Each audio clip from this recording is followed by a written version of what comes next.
હરિયાણા સરકાર યમુનામાં ઝેર મિલાવી રહી છે. કેજરીવાલના આરોપ બાદ ઈસીએ માંગ્યો રિપોર્ટ.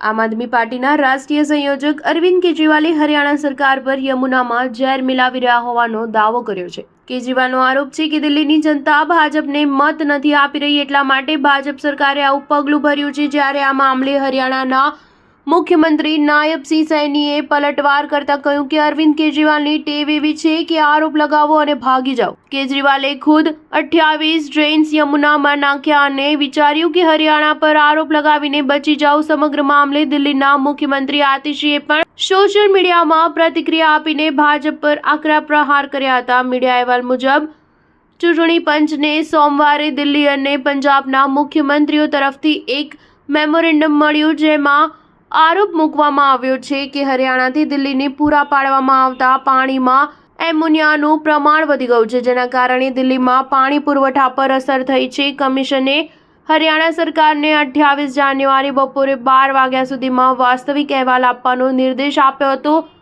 દિલ્હીના પૂર્વ મુખ્યમંત્રી અરવિંદ કેજરીવાલે કહ્યું કે લોકોને તરસ્યા મારવાથી મોટું કોઈ પાપ નથી. ભાજપ પોતાના ગંદા રાજકારણ માટે દિલ્હીના લોકોને તરસ્યા બનાવવા માંગે છે. હરિયાણાથી ભાજપવાળા પાણીમાં ઝેર મેળવી દિલ્હી મોકલે છે. જો આ પાણી દિલ્હીવાસીઓએ પીધું તો અનેક લોકો મૃત્યુ પામશે. શું આનાથી ઘૃણાસ્પદ કામ કોઈ કરી શકે છે? જે ઝેર પાણીમાં ભેળવીને મોકલવામાં આવી રહ્યું છે તે સાફ પણ થઈ શકતું નથી. જ્યારે દિલ્હીના લોકોની સુરક્ષાને લઈને અનેક વિસ્તારોમાં પાણી બંધ કરવાની સ્થિતિ ઊભી થઈ છે. અમે કોશિશ કરી રહ્યા છીએ કે લોકોને ઓછી તકલીફ પડે. ભાજપ દિલ્હીના લોકોનું માસ મર્ડર કરવા માંગે છે, એવું બિલકુલ નહીં થવા દઈએ. સ્ટાર ન્યૂઝ 7 હંમેશા સચ્ચાઈની સાથે.